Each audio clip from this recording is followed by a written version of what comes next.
Now let's talk about the ICC. The International Criminal Court is seeking arrest warrants for Israeli Prime Minister Benjamin Netanyahu and his war cabinet member Gantz on charges of war crimes and crimes against humanity. So what exactly do these arrest warrants mean for Israel? Well, it means that Israel is now has lost credibility among the UN institutions, UN agencies, and obviously this International Criminal Court is a permanent court. It has been working over a period of time, and it is for the first time that it has come up with a ruling, with the prosecution case. At this particular point of time, it is essentially a prosecution case, and they have concluded that Netanyahu is a war criminal. He is responsible for conducting a genocide of Palestine, killing tens of thousands of people, nearly 45,000 people, if we include the people who are still under the rubble. So I think it is a big setback. Though we know that he's not going to be arrested at any point of time, and by the way, it's still the request from the prosecutor to the court. It is going to be the court to accept on whether or not it is going to issue an order. But nonetheless, it makes a lot of sense that for the first time, Netanyahu has been held accountable. He's a war criminal. Now there are grounds on the basis of which he has been held accountable. It is at least in the eyes of the international public opinion that he is a war criminal. But again, we have to see that Israel is not a member of the International Criminal Court. They have not signed in. Similarly, India is not member. Similarly, USA is not member. Russia is not member. China is not member. All these big countries are not members.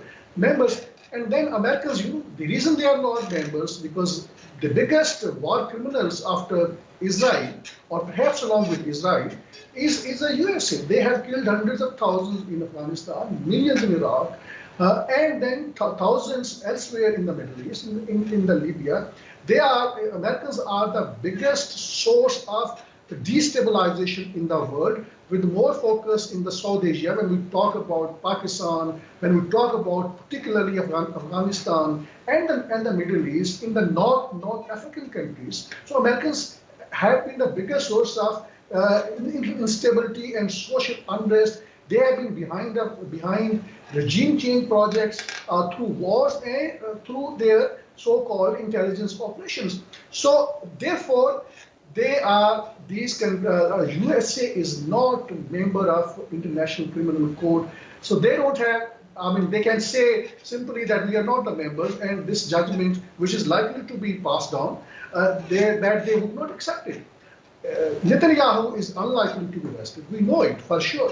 But then look at what International Criminal Court did back in 2023, last year, when they declared President Putin, the Russian president, as a war criminal after he launched a war on Ukraine. And I think now we have to see that, again, International Criminal Court and its prosecuting team has not conducted fair investigation when it comes to the occupied Palestinian territories. They have basically equated aggressor with the victims by naming 3 leaders of Hamas. As the UN Secretary General said, that Hamas did not conduct military operation on October 7th in vacuum. That clearly meant that it was retaliation to the long-held suppression and the cruelties which Israel was conducting on Palestinians. That was the response. But I think in order to create an impression, in order to create some sort of optics internationally, that the International Criminal Court is a very fair, and that is why they have bring in between Hamas leadership. I think that part is unfair. They should not have been brought in.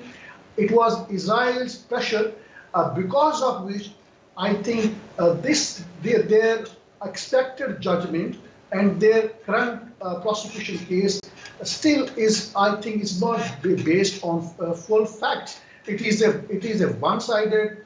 It's a max of some sort of politics. It's a smacks of pursuing some political ground in concluding in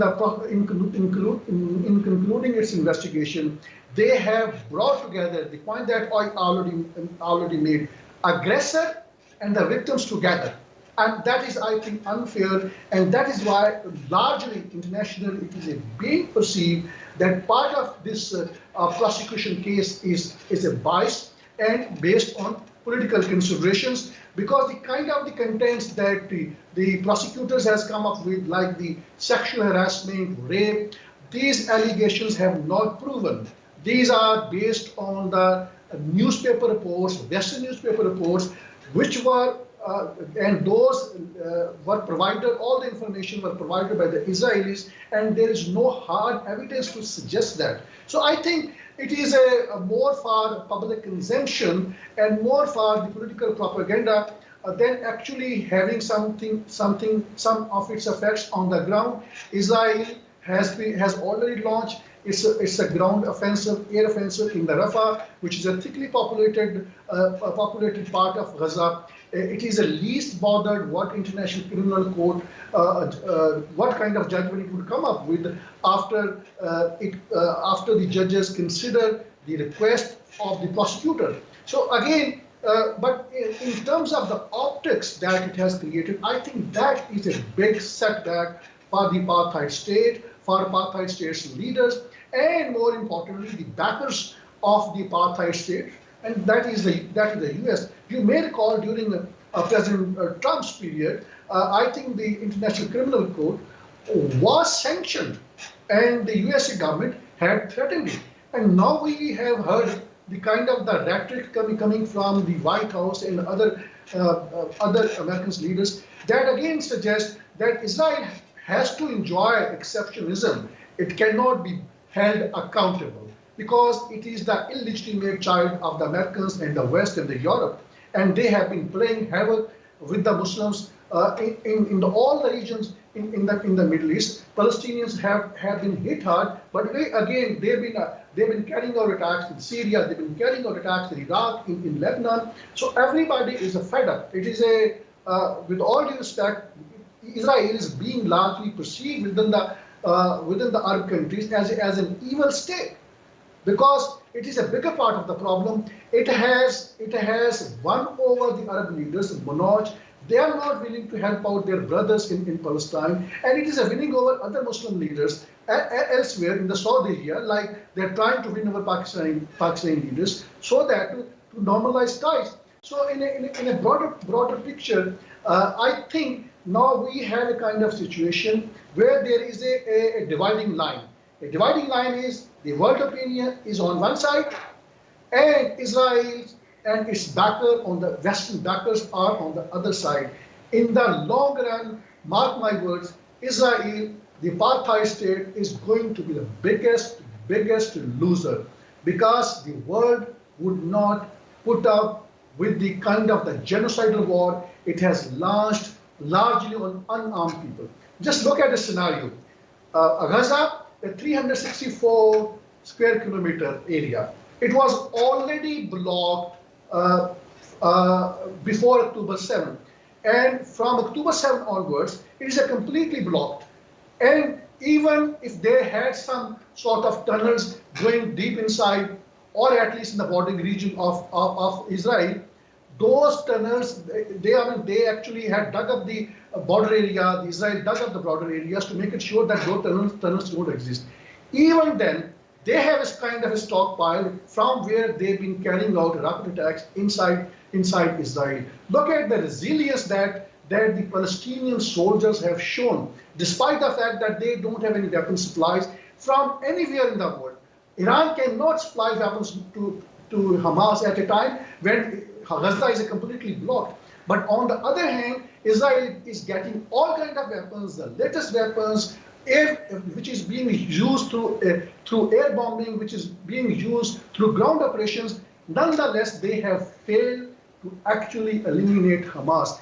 They are surviving, and they would thrive in weeks and months to come. This war is not going to long last. It is on its last leg. Israel cannot achieve its objectives. Hamas' numerical strength, its military strength is largely intact. Israel has only one success story to depopulate the Palestinian population.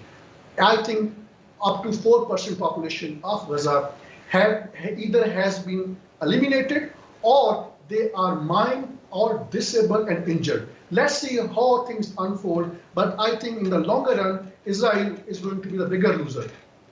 Javed Rana, thank you for joining NewsHour and thank you for your analysis. Let's continue.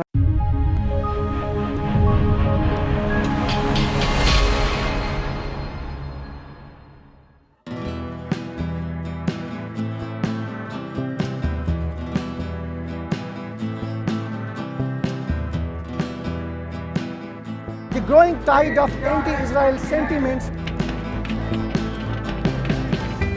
What you see behind me is just tip of the iceberg of what is happening in the country. More than half of $52 billion black CIA budget is spent on espionage network in Pakistan. How would you handle it? The US has looked upon Pakistan as an ally at one point and then as an enemy at the same time.